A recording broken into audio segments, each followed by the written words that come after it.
Hermanos, voy a compartir con ustedes el sermón en esta oportunidad que he titulado La Pascua Florida, una falsedad religiosa. La Pascua Florida, una falsedad religiosa. El propósito que persigo en esta oportunidad es explicar que la Pascua Florida es una enseñanza errónea que tiene la mayoría de los habitantes de la tierra. El objeto de esta Pascua Florida es eliminar la verdadera Pascua establecida por Jesucristo. Vamos a conocer su historia, vamos a conocer los pormenores para confirmar que la Pascua establecida por Jesucristo es la que está señalada para que su iglesia la lleve a cabo el 14 de Aviv o Nisan. Así entonces, con ese propósito he preparado la plática. Millones de personas creen que Jesucristo resucitó un domingo por la mañana. Esa es una creencia muy popular. Cuando nos enfrentamos a esa creencia de la sociedad, entonces necesitamos nosotros preguntarnos, ¿habrá alguna diferencia entre esta Pascua Florida, este hecho que celebran de la resurrección de Jesucristo un domingo por la mañana? ¿Habrá alguna diferencia con la historia real que la Biblia presenta? Esta pregunta la vamos a responder desarrollando este tema en esta oportunidad.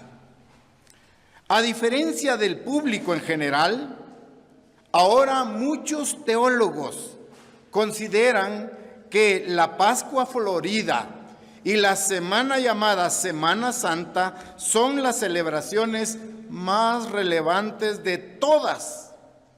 ¿Por qué? Porque conmemoran la resurrección de Jesucristo. Pero ¿dónde se originaron estas prácticas?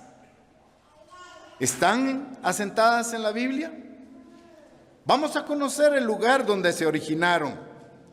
Para ello me apoyo en la Enciclopedia Británica que dice: en la Navidad, al igual que en la Pascua Florida, las costumbres populares reflejan muchos vestigios paganos.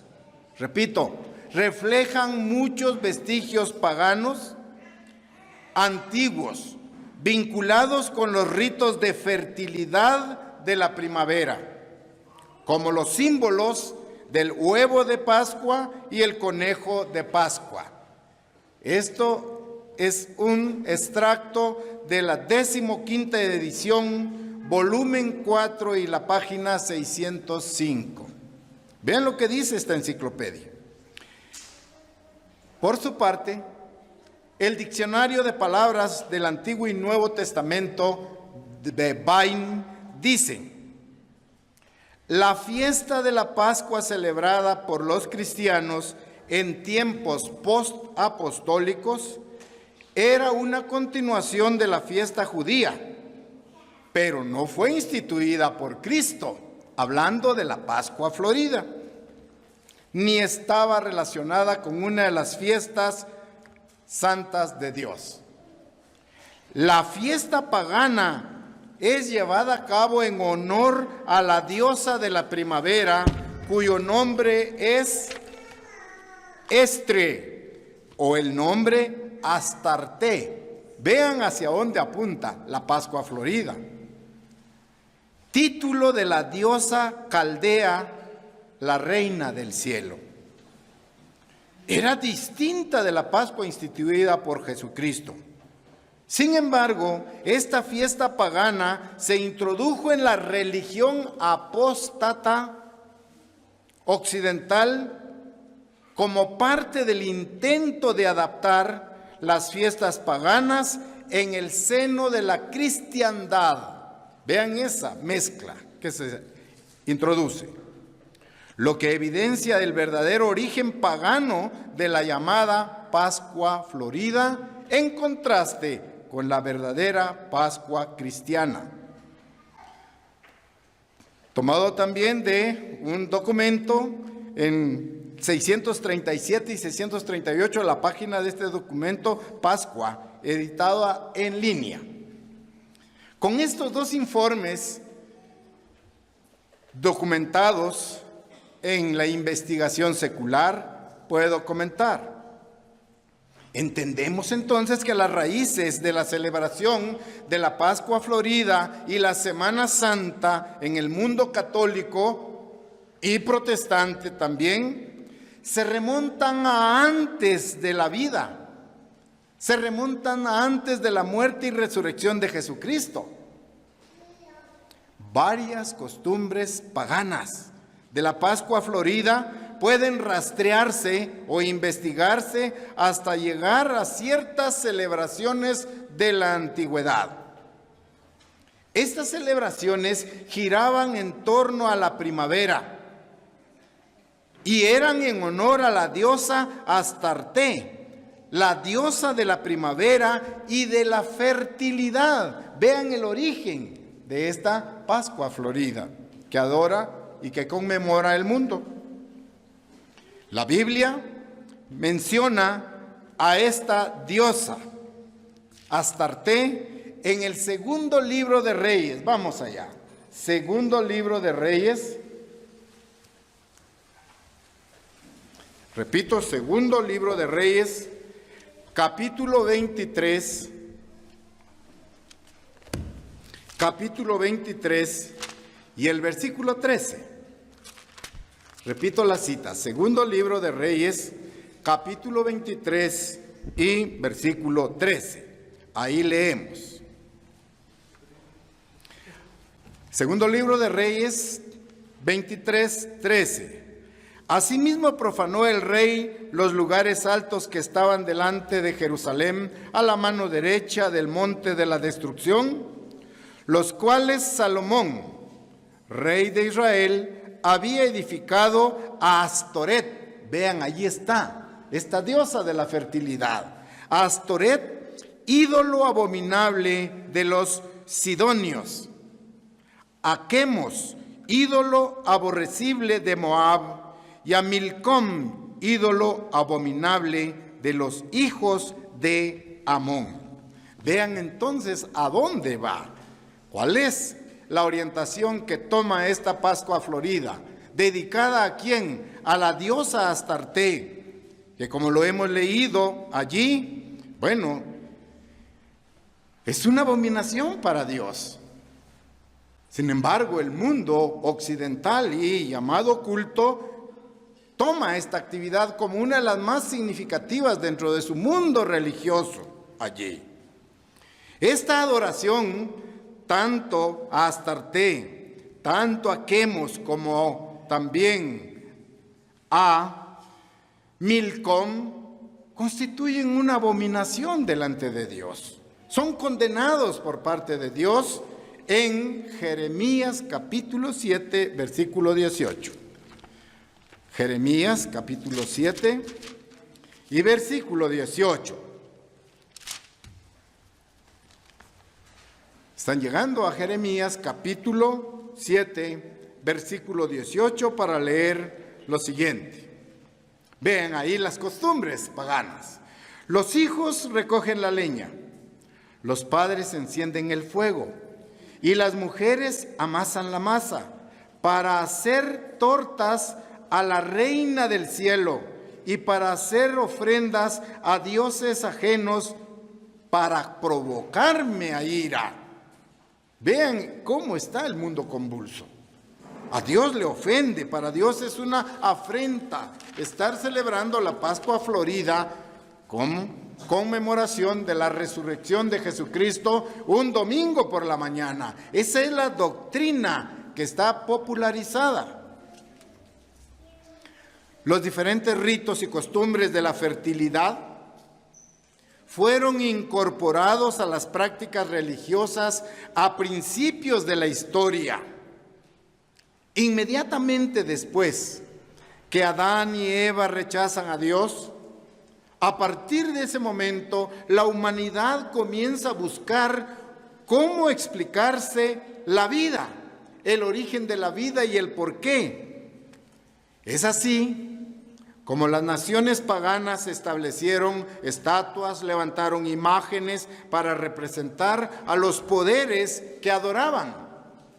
Pero todo esto es paganismo. Cada civilización, cada cultura tenía su propia estructura o mitología para poder adorar a sus diferentes dioses. Los antiguos ritos entonces de la fertilidad giran en torno a una inmoralidad sexual, giran en torno a perversión pública.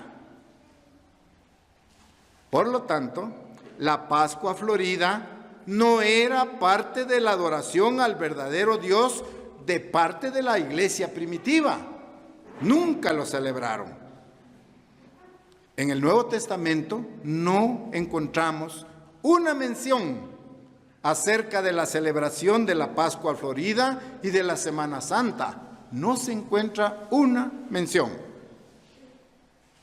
Los primeros cristianos no tenían nada que ver con estas manifestaciones. Los primeros cristianos guardaban la Pascua instituida por Dios siglos antes, allá cuando el pueblo de Israel salió de Egipto, en el Éxodo. Vamos allá. Éxodo capítulo 12, versículos 3 en adelante. Éxodo 12, versículo 3. Ahí leemos: habla a toda la congregación de Israel diciendo, vean las instrucciones de la Pascua bíblica. En el 10 de este mes, tómese cada uno un cordero según las familias de los padres, un cordero por familia. Mas, si la familia fuere tan pequeña que no baste para comer el cordero, entonces él y su vecino inmediato a su casa tomarán uno según el número de las personas, conforme al comer de cada una de ellas. Haréis la cuenta sobre el cordero. Y comienza a dar las características en el versículo 5. El animal será sin defecto, macho de 1 año. No tomaréis de las ovejas o de las cabras, y lo guardaréis hasta el día 14 de este mes. Vean las instrucciones. El 10 se seleccionaba el cordero, se guardaba hasta el 14, y sigo leyendo ahí, y lo inmolará toda la congregación del pueblo de Israel entre las 2 tardes. ¿Ya? O sea, entre el ocaso y la oscuridad, quiere decir ahí. Entre las 2 tardes, entiéndase, entre el ocaso y la oscuridad. ¿Sí? Versículo 7. Y tomarán de la sangre y la pondrán en los 2 postes y en el dintel de las casas en que lo han de comer. Y aquella noche comerán la carne asada al fuego, y panes sin levadura, con hierbas amargas lo comerán. Ninguna cosa comeréis de él cruda, ni cocida en agua, sino asada al fuego, su cabeza con sus pies y sus entrañas. Ninguna cosa dejaréis de él hasta la mañana, y lo que quedare hasta la mañana lo quemaréis en el fuego. Todas las instrucciones meticulosas en relación a la Pascua bíblica, la Pascua genuina. Jesucristo, por su parte, personalmente obedeció este mandato, guardó esta fiesta. Vamos a comprobarlo en Mateo capítulo 26. Leamos Mateo capítulo 26, versículos 17 y 18. Mateo capítulo 26, versículos 17 y 18.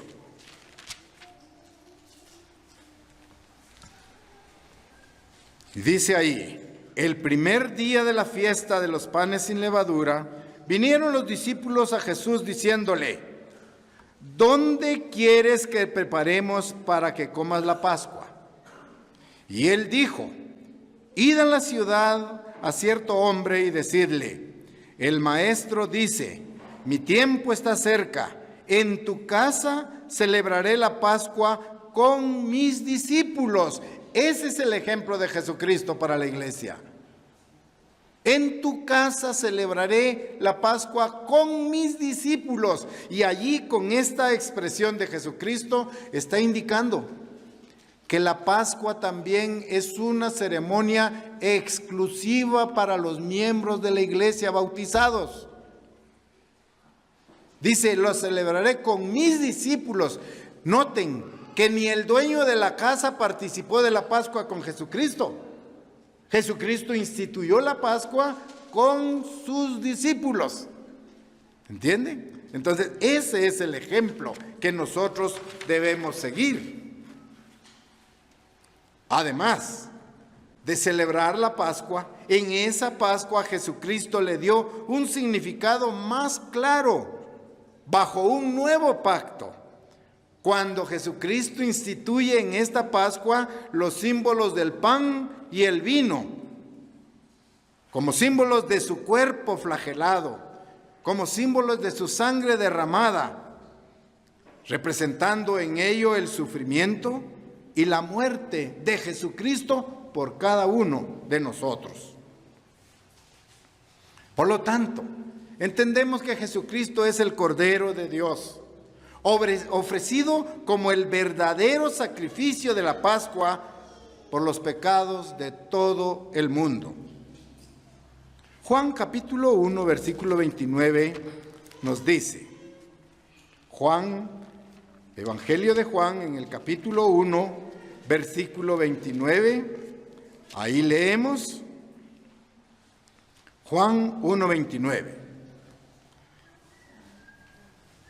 El siguiente día, vio Juan a Jesús que venía a él y le dijo, he aquí el Cordero de Dios que quita el pecado del mundo. ¿Cómo se identificaba entonces Jesucristo? Como el Cordero que quita el pecado del mundo. Jesucristo le dijo a sus seguidores que continuaran observando esta ceremonia en conmemoración de Él y de su muerte. Y es esa ordenanza la que sigue cumpliendo la iglesia año tras año, de acuerdo a la instrucción que encontramos en 1 Corintios capítulo 11, versículos 23 al 26. Primera carta a los Corintios, capítulo 11, versículos 23 al 26. Vean la instrucción precisa. Dice el versículo 23, porque yo recibí del Señor lo que también os he enseñado, que el Señor Jesús, la noche que fue entregado, tomó pan y habiendo dado gracias lo partió y dijo, tomad, comed, esto es mi cuerpo que por vosotros es partido, haced esto en memoria de mí. Asimismo, tomó también la copa después de haber cenado, diciendo, esta copa es el nuevo pacto en mi sangre. Haced esto todas las veces que la bebiereis en memoria de mí. Así pues, todas las veces que comieres este pan y bebieres esta copa, la muerte del Señor anunciáis hasta que Él venga. Esta es la instrucción que la iglesia sigue. Cada año Jesús nos invita a seguir practicando esta ceremonia y repito, con miembros bautizados allí. Vemos entonces que los miembros de la iglesia del primer siglo celebraban la Pascua del Eterno al mismo tiempo que los judíos, en la misma fecha, durante la noche de la primera luna llena. Ese es un dato muy importante. Durante la noche de la primera luna llena, en el primer mes del calendario sagrado, que es 14 de Nisán, un 14 de Nisan, en el año 31, cayó en esa semana exactamente los días en los cuales vamos a celebrar la Pascua en este año 2023. En el año 31, Jesucristo instituyó la Pascua un martes por la noche, al ocaso. Terminando de cenar, fue traicionado por Judas. En esa parte de la noche fue tomado preso y llevado ante el concilio la madrugada y comenzó su tortura durante toda la parte clara de un día miércoles, como este de la semana entrante que vamos a estar. ¿Sí? La noche de recordar que estaremos reunidos por grupos, estaremos celebrando el momento en el cual Dios saca al pueblo de Israel de Egipto, lo libera de la esclavitud, y para nosotros la fiesta de panes sin levadura significa lo mismo. El hecho de que Dios nos está liberando del pecado. ¿Sí? Entonces es exactamente esto. Pero en la historia, a mediados del segundo siglo, la mayoría de las iglesias habían transferido, habían cambiado esta celebración al domingo que caía después de la fiesta judía. ¿Cómo se logró? Bueno, hubo un consejo. El primer consejo ecuménico de Nicea, llevado a cabo en el año 325, en ese consejo se decretó que todas las iglesias debían observar la fiesta al mismo tiempo y en un día domingo. Vean dónde surgió. Hablo de la Pascua Florida. Allí en ese concilio ecuménico de Nicea, y graben en su mente la fecha, año 325, todas las iglesias se pusieron de acuerdo para observarla en un domingo. Eso lo apoya la investigación hecha en la 15ª edición Macropedia, volumen 4, en las páginas 604 y 605 del tema Año de la Iglesia. Esto produjo grandes problemas, largas y ardientes controversias con respecto a este cambio, el cambio de la fecha. ¿Sí? La Pascua que nosotros celebramos está gobernada de acuerdo al calendario de Dios, a las fiestas santas. La fecha de la Pascua Florida establecida en el Concilio de Nicea en el año 325, en donde decidieron que fuera celebrada la Pascua Florida el primer domingo después de la luna llena, o sea, después del 14 de Aviv. ¿Sí? Allí se instituye, en ese concilio de Nicea, para celebrar el domingo llamado Domingo de Resurrección. Ante esta situación, entonces ahora, una vez oficializada la Pascua Florida para llevarse a cabo en el primer domingo después de la luna llena en el mes de Nisan, entonces comenzó una gran presión contra la Pascua verdadera, contra la Pascua bíblica, contra las personas que estaban llevando a cabo esta ceremonia en la fecha del 14 de Nisan. Entonces surge la pregunta, ¿por qué fue reemplazada la Pascua bíblica por la Pascua Florida? Hemos entendido que la Pascua Florida tiene un origen pagano,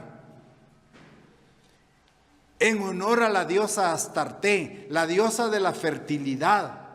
Y de ahí la tradición de los huevos pintados de colores. Se inventaron esta historia, que los conejos o las liebres ponían huevos de colores.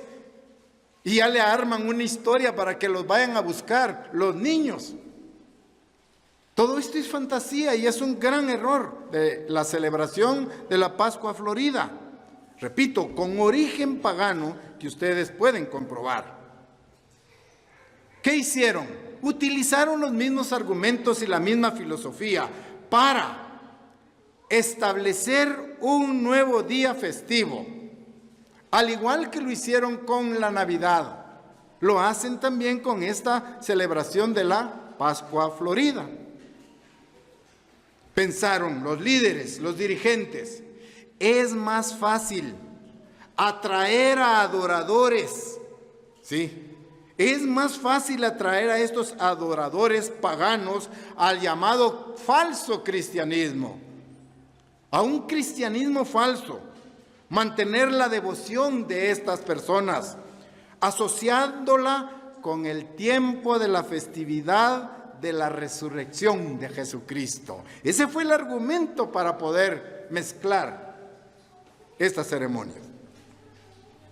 Pero entendemos nosotros que antes del año 70, después de Cristo, el cristianismo verdadero era considerado por los romanos como una rama de los judíos. Fíjense bien, el verdadero cristianismo era considerado una rama de los judíos o de la religión judía. Con ese argumento comenzaron a atacar a los que guardaban la Pascua, de acuerdo al calendario de Dios. Una gran presión que se dio allí. Pueden ustedes imaginar ese aspecto claro. Claro está, los verdaderos cristianos estaban observando la Pascua bíblica con significados adicionales que Jesucristo había incorporado con el simbolismo del pan y el vino. Y la presión comenzó otra vez a aumentar fuertemente, de tal manera que algunos verdaderos cristianos abandonaron la práctica de la verdadera Pascua y se adhirieron a observar la Pascua Florida un domingo, el domingo de resurrección, producto de la presión. En igual forma, muchos dejaron de observar el sábado y pasaron a observar el domingo, producto de esta presión que se estaba dando. Lógicamente, estos cambios llevaron a un debate acerca de la Pascua bíblica y la Pascua Florida. ¿Cuál es la verdad? ¿Cuál debemos obedecer? Y comenzó el debate en el primero y segundo siglo a darse allí. La aceptación de la Pascua Florida en lugar de la Pascua genuina bíblica no se produjo sin haber habido resistencia. Dos líderes religiosos de mediados del siglo II, uno llamado Policarpo, obispo de Esmirna, en el área geográfica llamada Asia Menor, y otro líder llamado Aniceto, obispo de Roma, debatieron ambos. Comenzaron ambos a debatir. El uno defendía la Pascua Florida y el otro la Pascua genuina allí. Policarpo fue discípulo del apóstol Juan y por lo tanto defendía la Pascua bíblica. No hacía Aniceto, que propuso fuertemente y defendió la observancia de la Pascua Florida. Los dos polos opuestos. En el transcurso de la historia se agrega a Policarpo un líder más, llamado Eusebio, quienes continuaron guardando la Pascua bíblica tal como Jesús la había celebrado también con sus discípulos. Siguieron el ejemplo de Jesucristo tal como nosotros lo seguimos en la actualidad. Por lo tanto, la Pascua Florida reemplazó a la Pascua cristiana genuina, a la bíblica. ¿Cómo? Escogiendo una nueva fecha.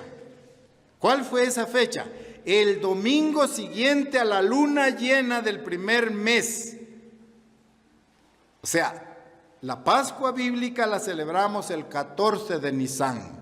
Y ellos cambiaron la fecha y la ubican en el primer domingo después de la luna llena, o puedo decir, después del 14 de Nisan. ¿Qué argumentaron para celebrar la Pascua Florida? Le agregan ahora el argumento de la resurrección de Jesucristo. En lugar de conmemorar la muerte de Jesucristo, ahora la Pascua Florida apunta a la resurrección de Jesucristo. Vean ese cambio de temática ahí. Lógicamente, ese cambio se acomodó fácilmente. Se acomodó fácilmente a los símbolos del paganismo, cuando se le agregó la fertilidad. Si bien es cierto, nosotros entendemos, comprendemos que la resurrección de Cristo es muy importante. Es un apoyo importante de nuestra esperanza de vida, porque también si Cristo resucitó, nosotros también resucitaremos a vida nueva. Pero ni Cristo ni las Escrituras nos instruyen a celebrar la Pascua Florida, ni mucho menos el domingo de resurrección. Eso es lo que tenemos claro ahí. Entonces vamos buscando algún argumento importante para entender que la humanidad necesita de un Salvador. La humanidad necesita urgentemente de un Salvador. La Biblia habla sobre el pecado. La Biblia habla sobre nuestra necesidad de ser perdonados y de reconciliarnos con Dios. Lo menciona constantemente, más que aborda el tema, más que sobre la resurrección. Recordemos que el pecado fue la causa de la muerte de Cristo y que solo mediante el arrepentimiento de nuestros pecados, solo mediante la reconciliación con Dios por medio de la muerte de Cristo, podemos asegurarnos de ser resucitados nosotros. Vamos a leer Juan capítulo 5, versículo 29. Juan capítulo 5, versículo 29.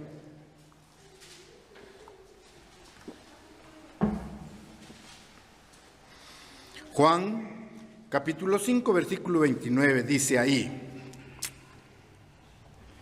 y los que hicieron lo bueno saldrán a resurrección de vida, mas los que hicieron lo malo a resurrección de muerte. Esto no minimiza la importancia de la resurrección de Cristo, porque este paso también es crucial en el plan de salvación de Dios para la humanidad. Retomando, después de ser reconciliados con Dios el Padre, a través de la muerte de su Hijo, somos hechos salvos gracias a ¿qué? Gracias a la vida de Cristo, ya que como nuestro sumo sacerdote, Él vive en nosotros por medio de su Espíritu Santo. De esa comprensión, el Espíritu Santo inspiró a Pablo a decir en Gálatas 2:20, porque ya no vivo yo, Cristo vive en mí. ¿En qué momento? Cuando Jesucristo resucita. Cristo vive en mí, y lo que ahora vivo en la carne lo vivo en el Espíritu. Esto fue lo que Pablo recibió como inspiración. Él vive en nosotros por medio de su Espíritu Santo, ayudándonos a superar y a vencer el pecado.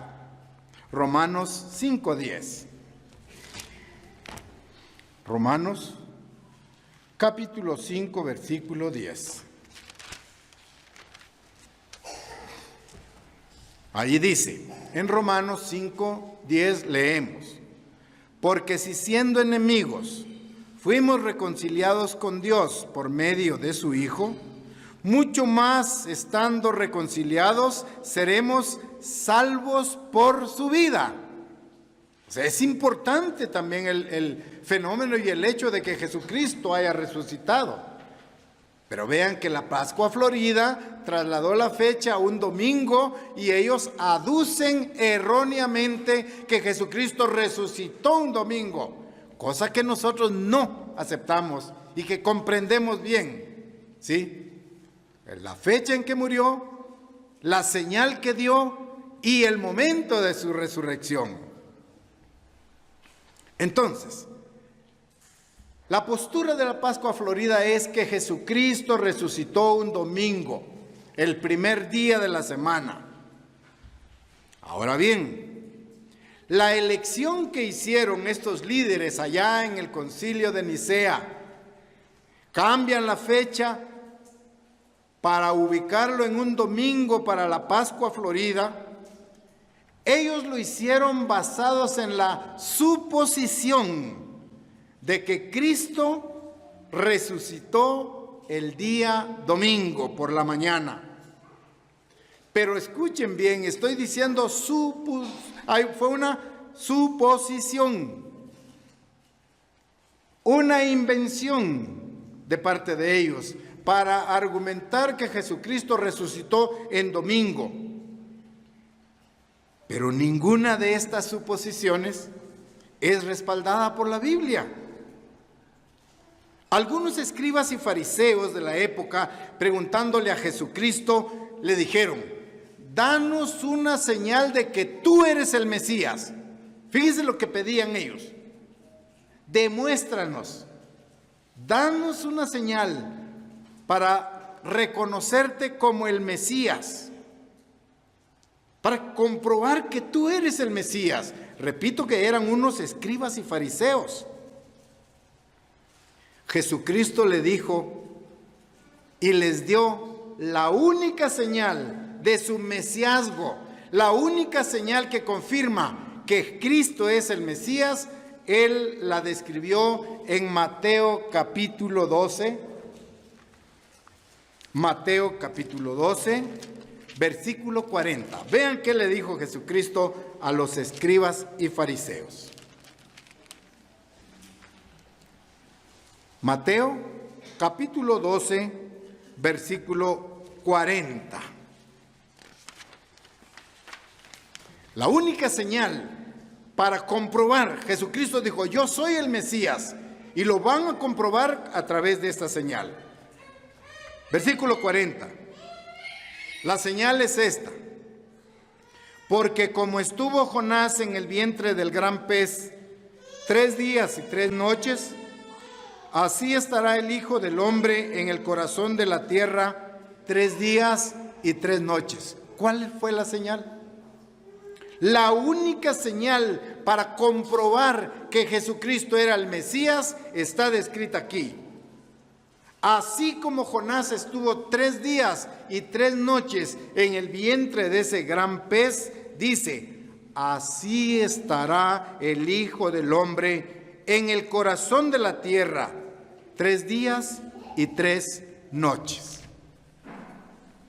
Ahora entremos a comprender la suposición de la mayoría y de millones de gente religiosa que cree que Jesucristo resucitó un domingo por la mañana.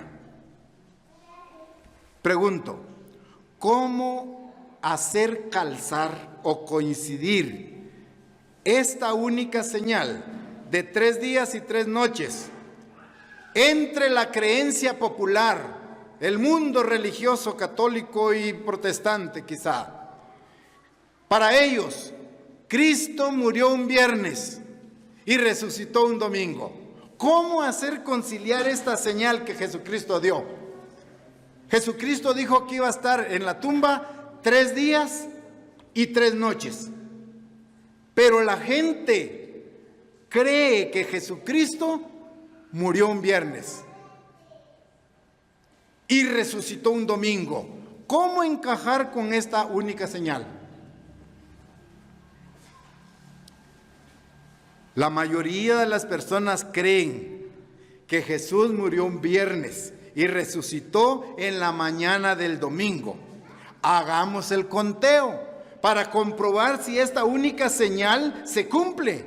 Si no se cumple, entonces Jesucristo no era el Mesías, porque falló. Piensen por un momento.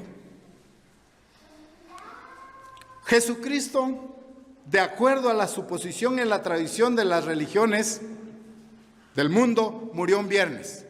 Muy bien. Ellos argumentan que la parte del viernes es un día. La parte. Fíjense cómo manipulan ahí. La parte del viernes fue un día. Lógicamente. El otro día, la parte entera, 2 días, hablando de un sábado. Y el pedazo o la parte o las horas del domingo constituyen otro día. Esa es una suposición vaga y errónea totalmente. Si Cristo, de acuerdo a esta tradición, murió un viernes y resucitó un domingo, hagan la cuenta ustedes rápido, solo tardó o tardaría 1 día y medio. 1 día y medio en la tumba. Pero algunos, como repito, y muchos, hasta teólogos, afirman que la expresión 3 días y 3 noches de Cristo en la tumba no se refieren a un tiempo literal de 72 horas, sino que sostienen erróneamente que parte de un día puede considerarse como un día entero. Entonces, repito, esta cristiandad cree que el resto del viernes constituye un día. Sí, el primer día. Luego el sábado constituye el segundo día, de acuerdo a esta suposición. Y la parte del domingo constituye el tercer día. Pero están totalmente equivocados. Porque no vamos a ir allá, pero en Génesis 1:5 dice, y fue la tarde y la mañana un día, como Dios cuenta los días. ¿De acuerdo? Pero veamos la única señal. Ahora leámosla en Jonás. Vamos al Antiguo Testamento. Jonás capítulo 1, versículo 17. Jonás capítulo 1, versículo 17. Están llegando ahí, es un profeta menor, pequeño. Jonás 1, 17 dice: pero el Eterno tenía preparado un gran pez que tragase a Jonás. Y ahora vean la afirmación. Y estuvo Jonás en el vientre del pez 3 días y 3 noches. No partes de día. Estuvo 3 días completos y 3 noches. O sea, el día compuesto por 24 horas. Tanto incluyendo noche y día. Entonces, no da lugar a dudas este versículo. No hay ninguna razón para pensar que aquí podía hablarse de fracciones de tiempo. ¿Ya? Tenía que cumplirse la señal, la única señal de que Cristo fuera el Mesías, de que Jesús fuera el Mesías. Iba a estar en la tumba 3 días y 3 noches. Piensen, si Jesús hubiese estado en la tumba solo desde la tarde del viernes hasta algunas horas de la mañana del domingo, no se cumplen los 3 días y las 3 noches. Por lo tanto, la señal que les dio a los fariseos falló. Por lo tanto, la señal que les dio de ser el Mesías profetizado no se cumplió, de acuerdo a este razonamiento que estamos haciendo. Pero nosotros entendemos que la proclamación de su mensaje o de su mesiazgo se sostiene en el cumplimiento de sus palabras, porque esto es muy serio. ¿Sí? Cada uno de los autores de los evangelios nos entregan un relato de estos acontecimientos, pero presentando diferentes aspectos que deben ser sincronizados correctamente para producir una secuencia clara que permita entender los sucesos en relación a la muerte de Jesucristo. Por ejemplo, en Juan 19:31 leemos. Juan capítulo 19, versículo 31, leemos. Vamos al Evangelio de Juan, capítulo 19, versículo 31. Dice: entonces los judíos, por cuanto era la preparación de la Pascua, a fin de que los cuerpos no quedasen en la cruz en el día de reposo, y hay un paréntesis, pues aquel día de reposo era de gran solemnidad, rogaron a Pilato que se les quebrasen las piernas y fuesen quitados de allí. Muy bien. Vean esta descripción de Juan 19:31. Aquí se presenta un punto crucial que necesita ser esclarecido. El día de preparación en el que Jesús fue crucificado es descrito aquí en el versículo 31 como un día antes del sábado de gran solemnidad. Está entre paréntesis, de gran solemnidad. Esta expresión de gran solemnidad se refiere a un sábado anual, a un sábado santo también, ¿de acuerdo? No se refiere al sábado semanal, ¿de acuerdo? Si dice es de gran solemnidad, aquí no podemos confundir que este sábado de gran solemnidad apunta a un sábado semanal, sino que está refiriéndose a este sábado de gran solemnidad, se refiere al primer día de panes sin levadura, que nosotros estaremos celebrando este jueves 6 de abril, panes sin levadura, el cual es uno de los días solemnes o sábados anuales allí. Vamos a Éxodo 12 ahora, Éxodo 12, versículos 16 y 17. Éxodo 12, 16 y 17.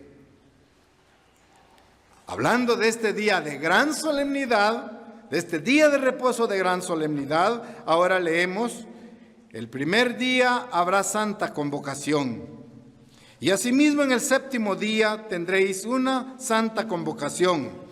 Ninguna obra se hará en ellos, excepto solamente que preparéis lo que cada cual haya de comer. 17. Guardaréis la fiesta de los panes sin levadura, porque en este mismo día saqué vuestras huestes de la tierra de Egipto.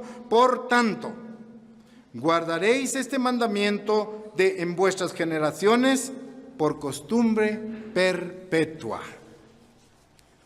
Entonces, este día de reposo de gran solemnidad de Juan 19:31 se refiere al primer día de panes sin levadura. Y este día puede caer cualquier día de la semana. Ahora bien, si ustedes están coordinando toda la información, repito, en el año 31, los acontecimientos de la muerte de Jesucristo se llevaron a cabo exactamente en los mismos días que hoy vamos a celebrar la Pascua, la noche de recordar, el primer día de panes sin levadura también. Exactamente lo mismo. Vamos a tomar la Pascua el martes a la puesta del sol. ¿Sí? Jesucristo tomó la Pascua con sus discípulos un martes en esa primera semana del año 31.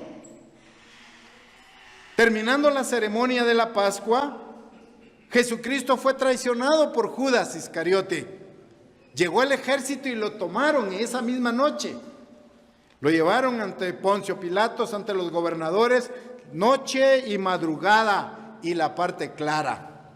Entre las 9 de la mañana del miércoles se ejecutó su juicio y murió aproximadamente a las 3 de la tarde de ese miércoles, siendo enterrado a la puesta del sol.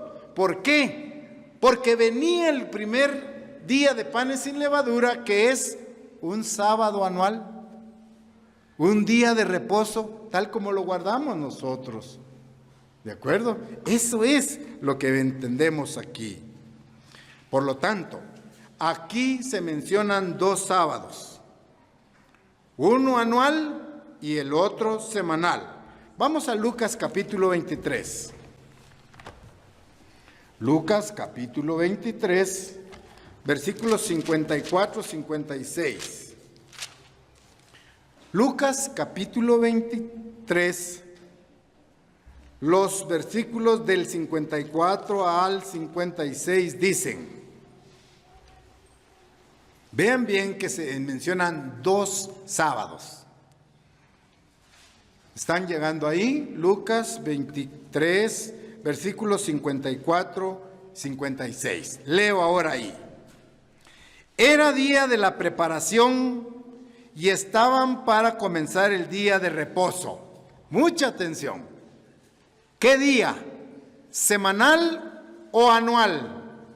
¿Qué día de reposo?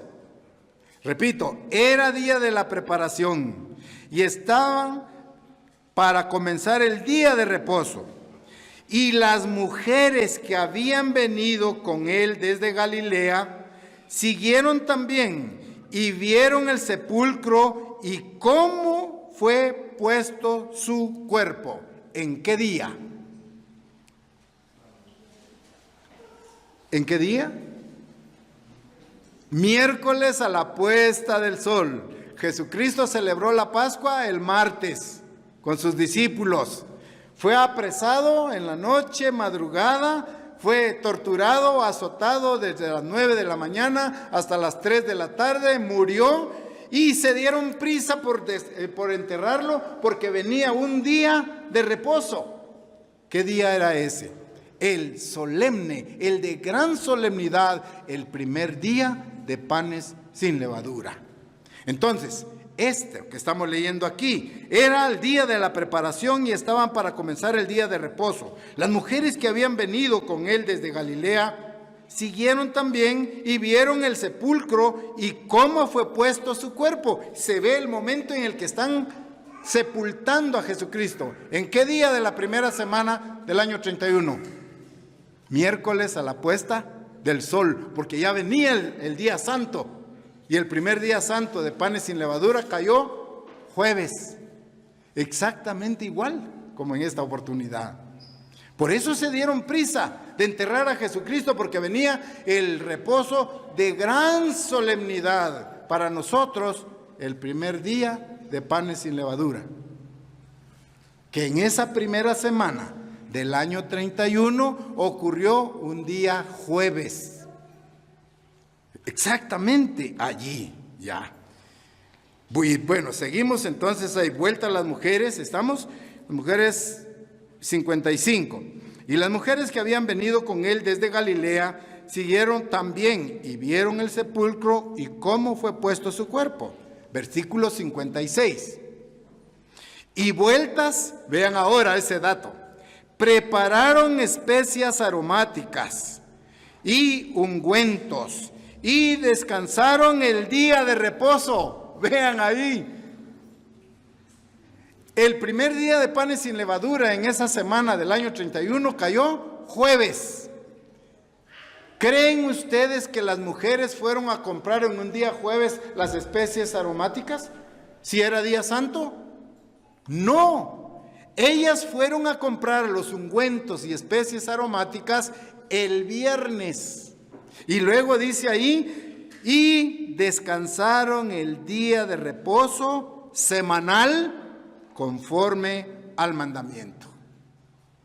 Eso es lo que entendemos nosotros ahí perfectamente.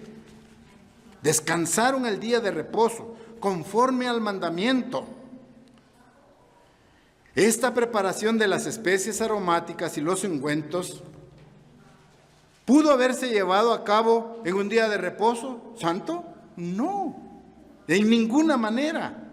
¿Por qué? Porque si lo hubieran hecho, habrían sido considerados como una violación al día sábado.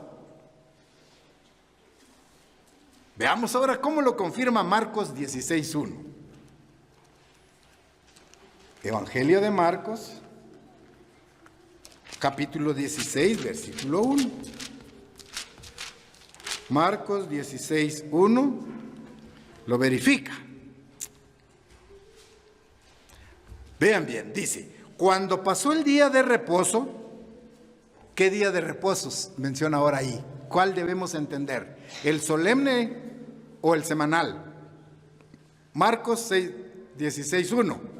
Cuando pasó el día de reposo, María Magdalena, María la madre de Jacobo y Salomé compraron especias aromáticas para ir a ungirle.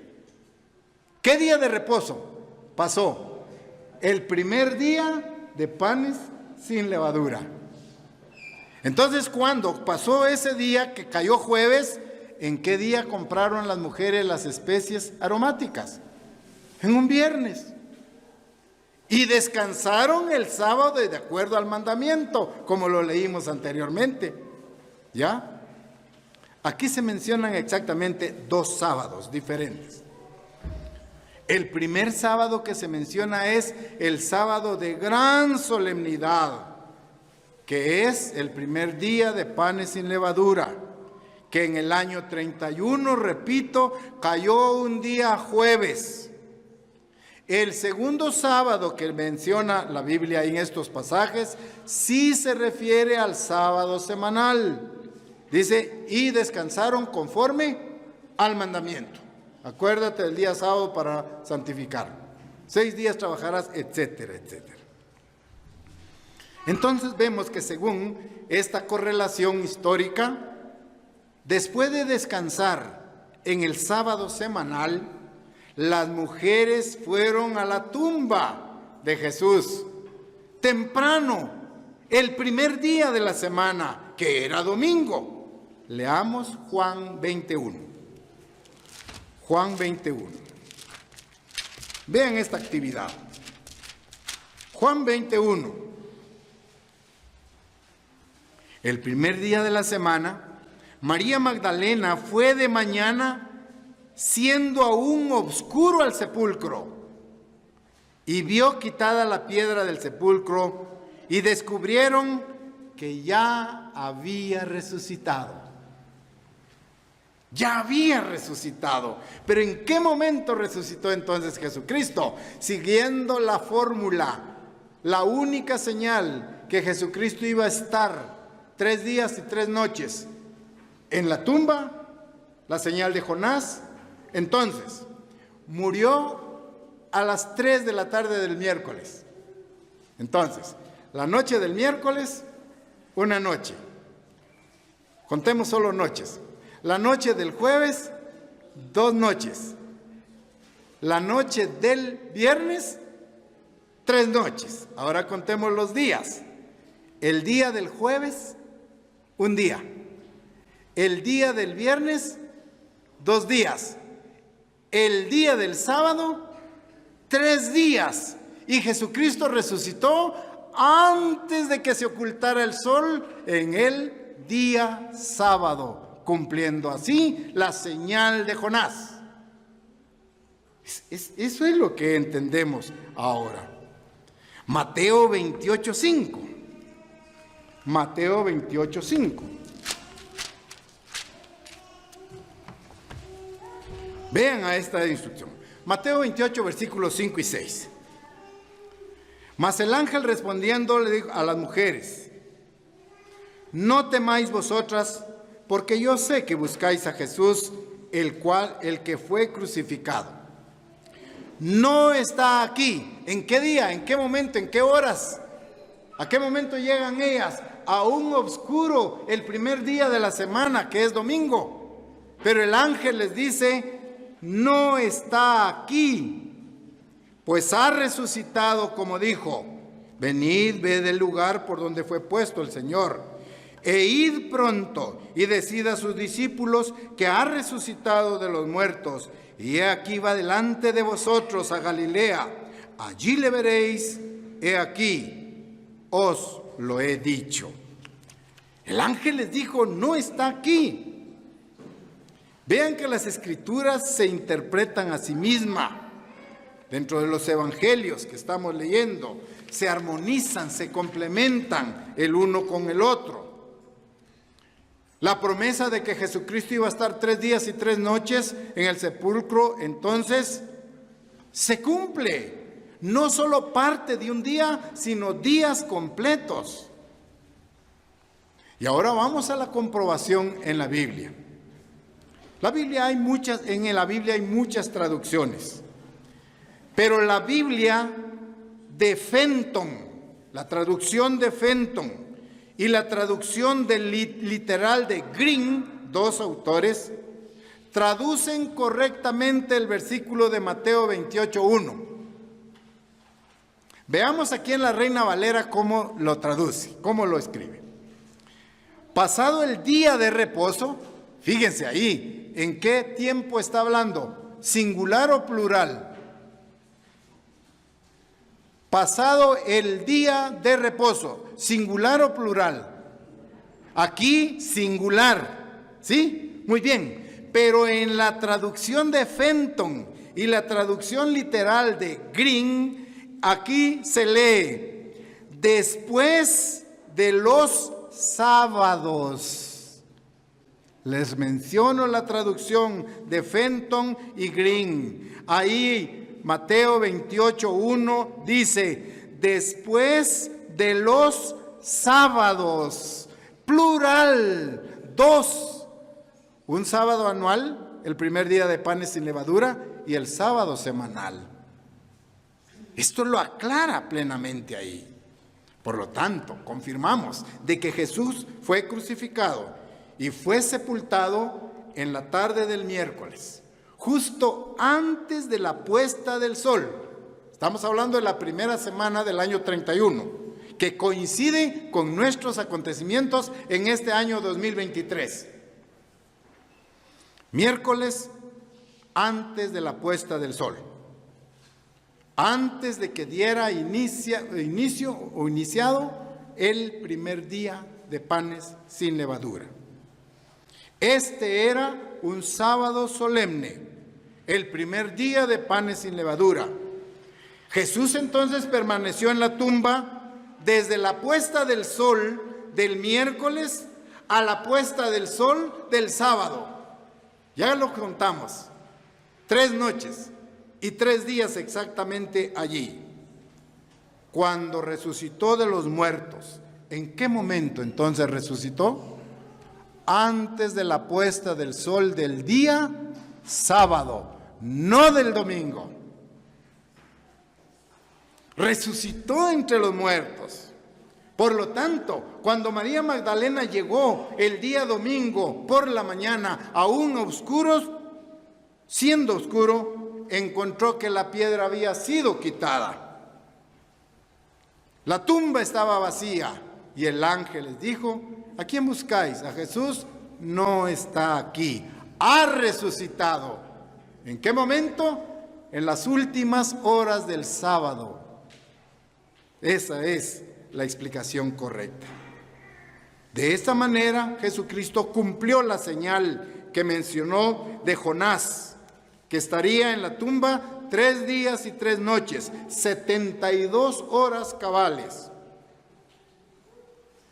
Lo que entendemos es entonces Jesucristo resucitó la tarde del sábado, cerca de la puesta del sol, no al amanecer del domingo.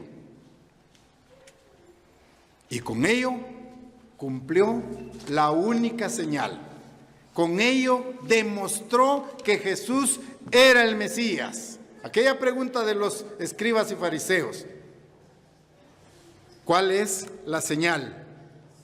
Así como Jonás estuvo en el vientre del gran pez 3 días y 3 noches, así estará el Hijo del Hombre en la tumba 3 días y 3 noches. Por lo tanto, como hemos visto, la Pascua Florida y sus costumbres no se originaron en la Biblia, no tienen sustentación bíblica. La Pascua Florida tiene su origen en ritos de la fertilidad, ritos paganos. Es una mezcla de mitologías antiguas, ¿sí?, en honor a la diosa Astarte, la diosa de la fertilidad. Estos conocimientos se los agradecemos divinamente a Dios, porque Él nos ubica como su pueblo especial, ¿sí? Por lo tanto, la Pascua Florida es, como lo indicamos al principio, una falsa idea religiosa. Una falsedad religiosa, y millones sin conocer el origen ni buscar su realidad, la celebran, la adoran en todo el mundo. No así la Iglesia de Dios. Los miembros de la Iglesia estaremos llevando a cabo la Pascua bíblica, la Pascua que Jesucristo instituyó este martes a la puesta del sol, en los puntos Panamá, Costa Rica, San Salvador, Guatemala y San Marcos respectivamente. Y esperamos que después de estarnos preparando física y espiritualmente, nos presentemos a tomar la Pascua en una forma digna, comprensible, entender el significado perfecto, renovar el contrato una vez más, el pacto con Dios. Nuestro pacto en el momento del bautismo fue: ya no vivo yo, Cristo vive en mí.